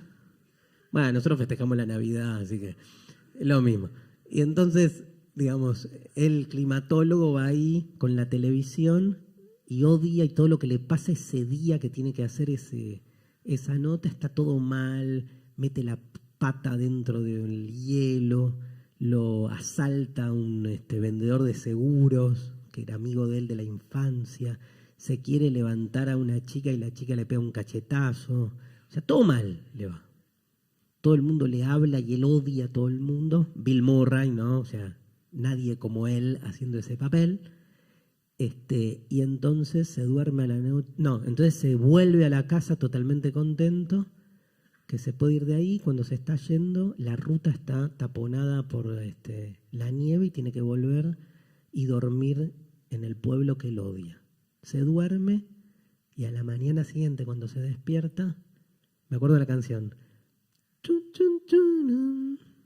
aparece una canción que era la misma que lo despertó la noche anterior y se empieza a dar cuenta que todo lo que está viviendo el día siguiente es exactamente lo mismo que vivió el día anterior. Y se vuelve loco, porque no puede creer. Y le agarra a la gente y le dice, pero esto pasó ayer. Y lo miran como...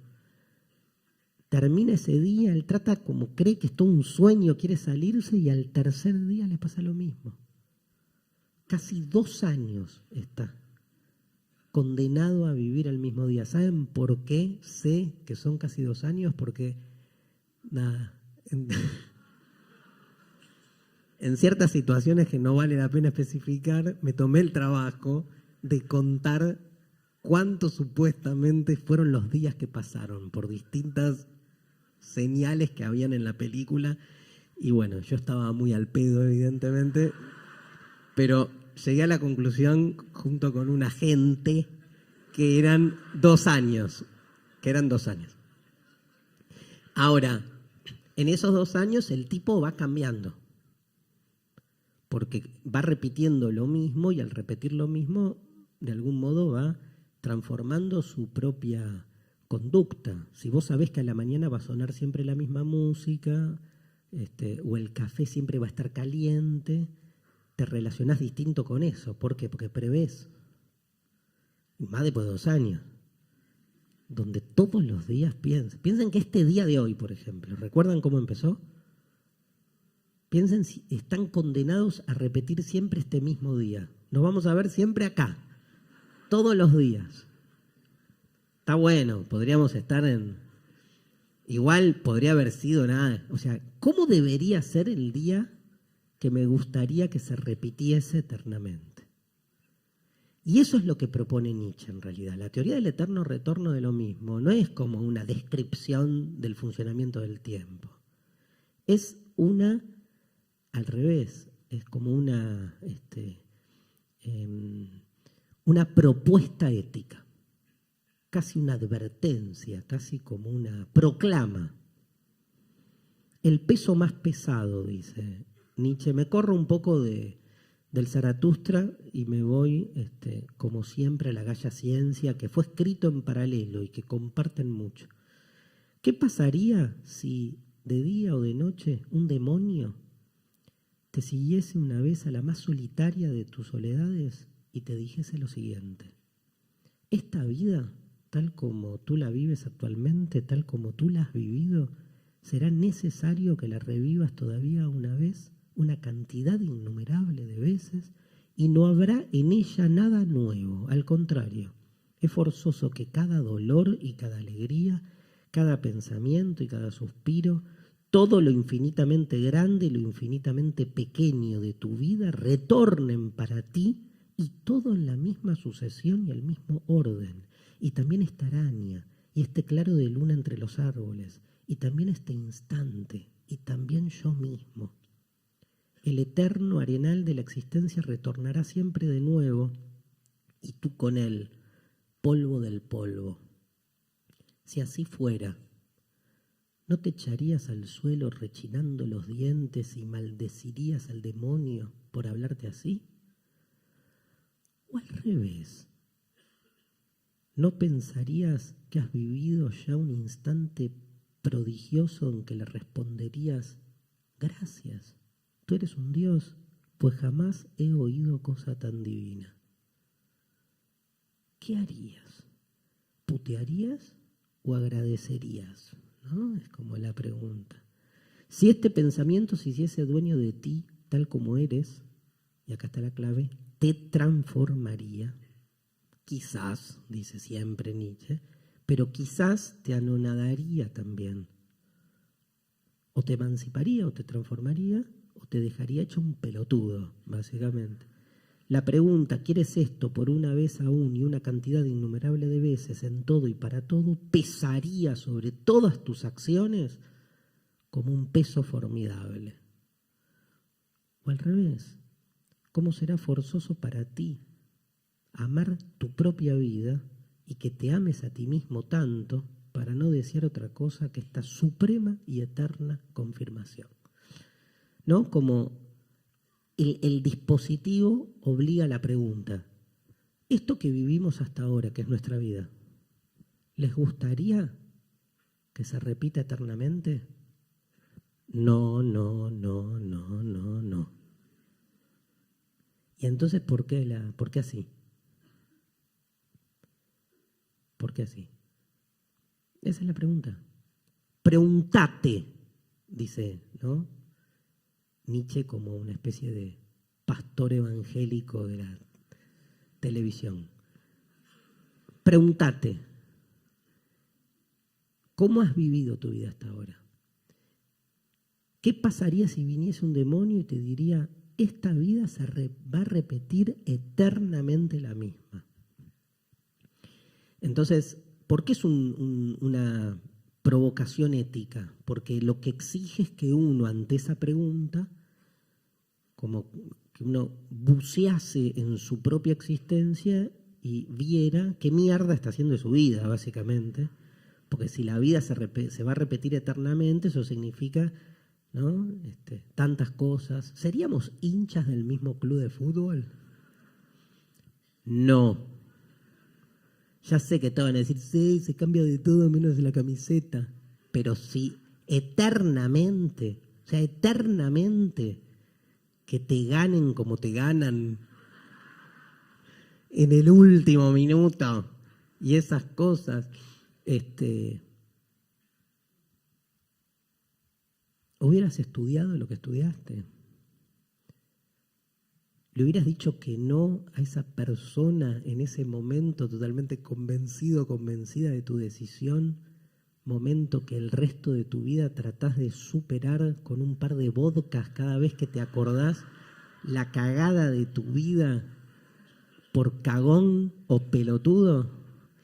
Bueno, no escribe así Nietzsche, pero digamos, a eso conduce el eterno retorno a lo mismo. Hay un libro hermosísimo de Milán Kundera que se llama La insoportable levedad del ser, que empieza con este texto, en el libro, ¿no? En la película no está.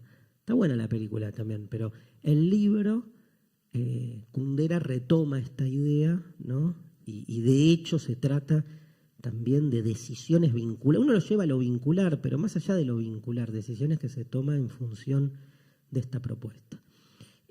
Otra idea que aparece fuertemente en el texto, les dije, era el eterno retorno, el superhombre del que ya hablamos. Otra idea fuerte tiene que ver con la muerte de Dios. La muerte de Dios también aparece, como les contaba antes, narrada en la Gaia Ciencia, en el parágrafo 125, pero acá en este texto aparecen repetidamente la imagen de Dios. De hecho hay toda una parodia incluso a las tablas. Hay un texto, tal vez uno de los textos más lindos de Zaratustra, que se llama De las viejas y nuevas tablas, donde hay una propuesta como de destruir los viejos 10 mandamientos por nuevas tablas de la ley. Todo el tiempo está esta como imbricación a la trasvaloración de todos los valores, ¿no? Pero el tema de la muerte de Dios es muy interesante cómo lo trabaja acá Nietzsche, porque no es lineal tampoco. O sea, veamos un poco de qué se trata y qué es la muerte de Dios, pero antes les quiero dar algunos ejemplos. Por ejemplo, dice en un momento, en la primera parte, tiene una de las frases que a mí más me gusta de Nietzsche, que es: nunca podría creer en un Dios que no sepa bailar. Entonces, no es un ateo. No dice, no creo en Dios. Dice, nunca podría creer en un Dios, o sea que es un hecho que está buscando creer en un Dios. El loco, cuando anuncia la muerte de Dios, lo está buscando. Si recuerdan ese texto, el loco dice, busco a Dios, lo está buscando. Como el papa jubilado que está buscando un centro. Él busca un Dios, pero bueno, no lo encuentra porque el viejo Dios, el Dios de la tradición, murió. Ese viejo Dios de la tradición evidentemente no bailaba, porque se baila con el cuerpo, y Dios no era cuerpo. Entonces, en el medio de un texto, aparte de lo que tiene el Zaratustra es eso, ustedes lo van a empezar a leer, y en el medio de un discurso donde el 90% de las cosas que leyeron no les dice nada, aparece un renglón, como este. Nunca creería en un Dios que no sabe bailar. Y vos mirás para arriba y para abajo del texto y hasta no hay... Pero decís, me encantó haber leído para llegar acá, ¿no? Y aparte hay que llegar ahí, porque aunque no haya una hilación lógica, hay una hilación retórica que hace que se llegue a ese lugar. Pero también hay uno de los momentos para mí fundamentales para entender la idea de muerte de Dios en Nietzsche, que Nietzsche hace en la tercera parte, en un texto que se llama De los apóstatas o los renegados, dice en un momento que esta idea que trabajamos también en Desencajados, dice Nietzsche que cuando un Dios se creyó el único, el resto de los dioses se murieron de risa. O sea, esta idea de que el monoteísmo es causante de muchos problemas, pero más allá de la idea misma de Dios, esta especie de provocación de que en realidad no hay un Dios sino muchos, uno de ellos más soberbio, tal vez el que creamos nosotros, se creyó que era el único, como nosotros que nos creemos la especie, ¿no? Y este Dios que se creyó el único se enfrentó a todos los demás que lo miraban como qué tarado, y se empezaron a reír. Se rieron tanto de este estúpido que se creía el único, que se murieron. Y entonces quedó uno y vino y creó esto. O sea, todo fruto de un gran error, ¿no? Pero es interesante porque hasta en la expresión cotidiana, me muero de risa, se soslaya la muerte. Y en realidad hay una muerte, porque hay un Dios que es el que quedó, el que creamos, ¿no? pero que quedó en la narrativa como idea de lo absoluto. También es cómo trabaja estas figuras. ¿Qué es la muerte de Dios? Ustedes, a ver, hay dos interpretaciones. Una es más ligado a lo religioso y la otra está más ligado a la filosofía.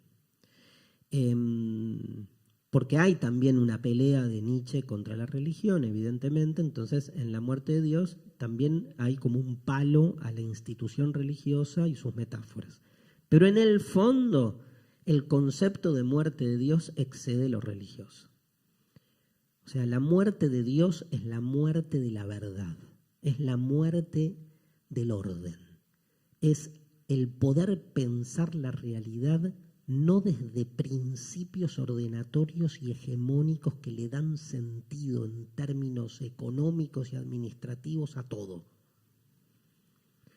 Es poder descentrar el sentido. Dios es un símbolo de ese fundamento primero a partir del cual todo se estructura. Por eso da igual que sea Dios, que sea el ser humano, que sea el cosmos, que sea la guita, que sea el amor. Poné lo que quieras en el centro. ¿Necesitas un centro para que la cosa tenga sentido? Sos religioso. Ahora, asumir el sinsentido de la existencia y la contingencia infinita de lo real es asumir que ese centro siempre es impostado, que todo Dios siempre es una metáfora. Si funciona, está todo bien. Ahora, en un momento deja de funcionar. ¿Sigue funcionando la metáfora de Dios que creamos hace miles de años? ¿O ya no? ¿Nos da respuesta el Dios de los textos bíblicos? ¿Nos resuelve nuestros problemas existenciales como cuando hace 3000 años fue creado? ¿O ya no? Y si ya no, ¿hace falta crear nuevos dioses? ¿O es la ocasión, el kairos, la oportunidad para evidenciar este dispositivo y dejar de necesitar creer en un centro? ¿O no podemos no creer en algo y necesitamos crear un fondo, crear otro Dios? Y tengo una tercera postura. O peor, sabemos que todo es una metáfora, pero necesitamos hacernos los pelotudos y hacer pasar una metáfora como si fuera real, aunque en el mismo momento sepas y te des cuenta que estás haciendo ese operativo. Como cuando uno está con alguien mirándolo, mirándola y diciéndole, sos el amor de mi vida, sabiendo que no existe el amor de la vida. Pero si no te haces el boludo con vos y con el otro y con el amor y con la vida, estás con el otro y decís, bueno, yo sé que en 4 años y 3 meses te voy a mirar y no voy a sentir un pomo. Pero en ese momento, o sea, no da. Porque falta algo. Entonces, eso es, eso es lo que estoy tratando de explicar. Más fácil, estás ganando 1-0, faltan 3 minutos, te están cascoteando el rancho, llueven los centros, tus defensores no hacen nada y los ves repentinamente cansados y en ese momento estás en tu casa, ponele. Te arrodillás frente al televisor, te persignás y decís, te juro, Dios, te pido perdón primero. Y te juro que creo en vos. Creo en vos, no entra o entra. La pregunta sería, ¿crees o no crees en Dios en ese momento?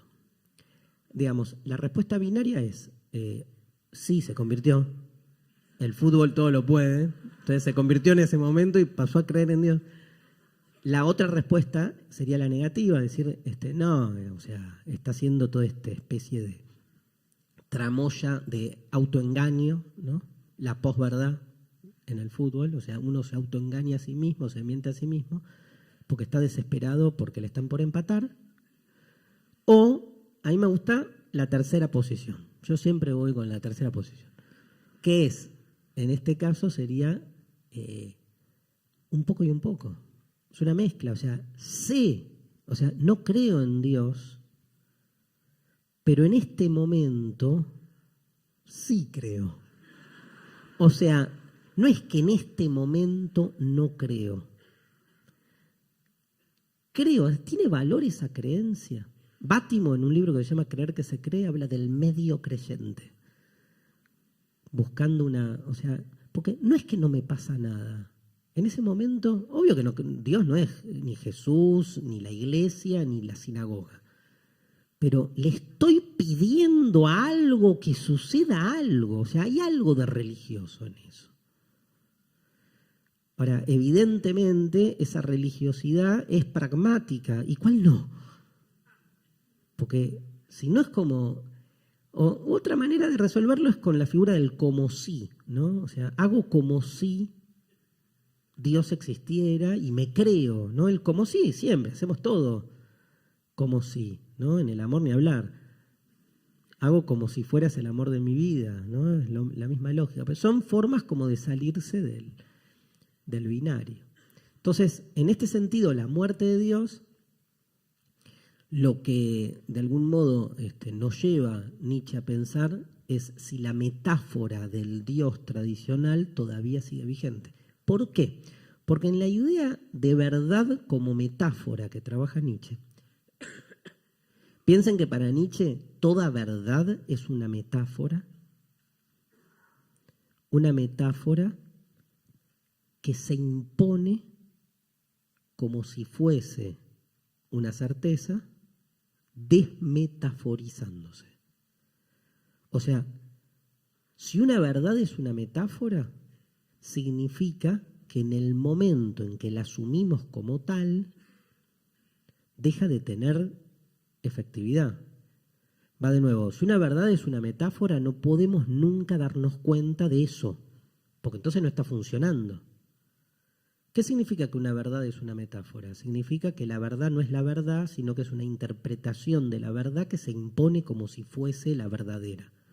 Pero al imponerse como si fuese la verdadera, deja de lado su carácter metafórico. La verdad, dice Nietzsche, es la mentira más eficiente. Ahora, esa mentira es eficiente cuando todos la creemos. Y cuando todos la creemos, ya no es más mentira. Sigue siendo mentira. Pero una mentira que triunfó. ¿Cómo se llama la mentira que triunfó? Verdad. ¿Cómo se llama la metáfora que logró que nadie se dé cuenta que es una metáfora? Verdad. Entonces, todos creímos en Dios durante muchos siglos porque no vimos su carácter metafórico. Ahora que vemos su carácter metafórico, y lo vemos ¿por qué? Y en esto Nietzsche es, pero marxista, en términos de cierto materialismo, del materialismo transformador. Dice Nietzsche, porque los cambios materiales que se producen en el mundo generan que una metáfora se vuelva en desuso. De hecho, en la definición que da Nietzsche sobre la verdad, dice, la verdad es una metáfora que es como una moneda que en algún momento pierde su eficiencia y en vez de ver la moneda, la vemos puro metal. Qué metáfora la moneda, ¿no? Increíble, o sea, es un pedazo de metal, loco. Y sin embargo, morimos por eso. Direcciona la existencia, pero porque le adjudicamos, tiene un valor metafórico. No deja de ser metafórico. El valor de cambio no deja de ser metafórico. No deja de ser de un acuerdo entre los seres humanos. No deja de ser el producto de unas relaciones sociales. ¿Quién dijo que es así? que la moneda intercambia esto por esto, fuerza de trabajo por salario o lo que fuera. Se impone una metáfora y la metáfora deja de tener en algún momento eficiencia. Se supone que en el mundo posmesiánico del anarquismo comunista que llegará en algún momento, ahí, digamos, todo va a ser metal y vamos a intercambiar metal con amor y lúdicamente, ¿no? Por ahora no. Ahora, esa metáfora de Dios ya no nos da respuesta, porque es una metáfora que fue creada, por eso Dios muere, fue creada en su momento. O sea, ¿por qué surge esa metáfora? Piensen en el principio de los principios. ¿No? Algo hablamos, creo, la clase pasada. Al principio de los principios, o sea, estaba todo oscuro. La gente no podía explicar nada de lo que le pasaba. Fíjense cómo ese Dios bíblico tiene todas las características propias de la materialidad de la época. Incluso la más importante, que es la metáfora de Dios como luz, ¿no? Que tiene que ver con que en ese momento no había electricidad. La noche era la noche. ¿Cómo no vas a crear lo sobrehumano desde la luz? Si a la noche la gente se moría, comida por las bestias, o cayéndose en lugares, o imposibilitada de su propia organización. La noche era realmente un problema. Entonces Dios es luz.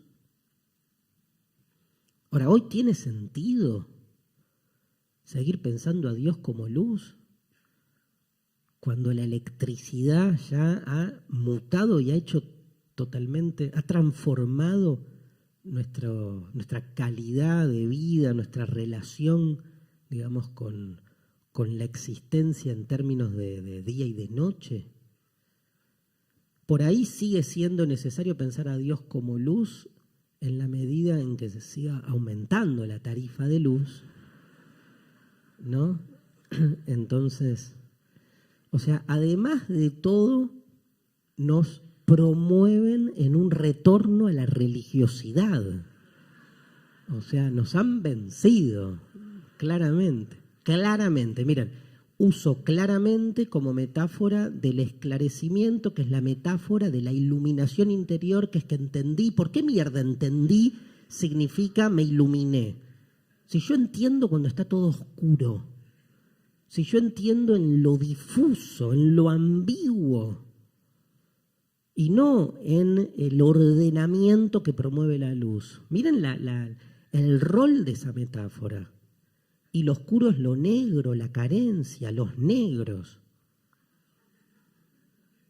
Todo empieza a asociarse, lo exagero, pero hasta ahí. Porque esa es la fuerza que tiene la metáfora. Nietzsche la ve esa. Entonces, la muerte de Dios es un gran tema porque deja abierta la pregunta. Pues uno diría, hay dos posibilidades. Está lleno de textos sobre este tema el Zaratustra, ¿eh? Hay dos posibilidades. Muerto Dios significa que la metáfora de Dios ya no es funcional. Posta, esto lo dije muchas veces, pero lo repito, casi el 90% de los milagros del Nuevo Testamento, del Nuevo, los explica la ciencia y la tecnología. Hoy. Menos la resurrección, que no es un 10%, porque es el más importante. Pero bueno, ya se va a resolver el tema de la muerte. La tecnología ya lo va a resolver. No me cabe duda. O sea, ahora, lo más loco es que seguimos siendo católicos, o judíos, o creyendo en esa metáfora de Dios, ¿no? Porque también pasa eso. Y sin embargo, claro, lo llevas para otro lado, que eso es lo hermoso que vimos la clase pasada, porque el relato tiene otro tipo de potencialidad cuando uno lo lee. Entonces, hay dos posibilidades. O buscas nuevas metáforas más afines, digamos, hoy. Si hace 3000 años la metáfora de Dios tuvo que ver con la luz, ponele. Hoy, ¿con qué tendría que ver? Está bueno eso como un ejercicio de cómo refundar lo religioso hoy. ¿Por dónde tendría? ¿Qué tendría que ser Dios? Bueno, ponele con el Wi-Fi y con la tecnología. Digo, ahí Dios, uno no lo pensaría al revés como el umbral de la conexión. O sea, ¿no sería Dios el que desconecta y no el que conecta?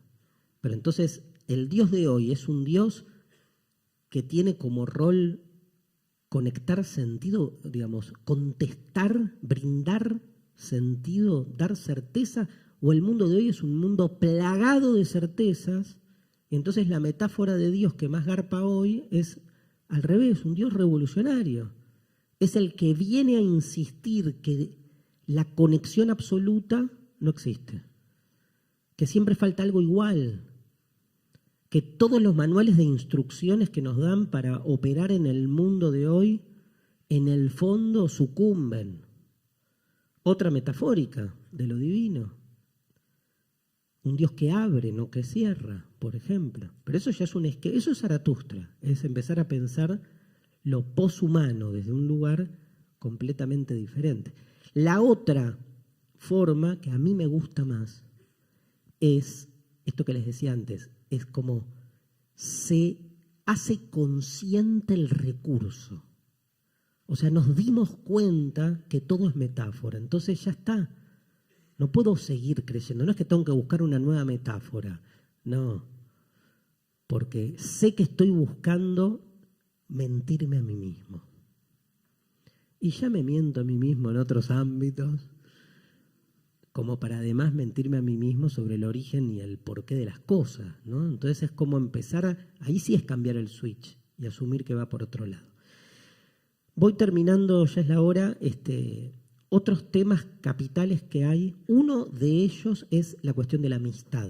Está lleno, para Nietzsche la amistad es una relación de poder y está lleno de textos sobre la amistad, pero la clase que viene vamos a ver un texto de Derrida que se llama Políticas de la Amistad, que es un texto que está absolutamente basado en comentarios a textos de Nietzsche.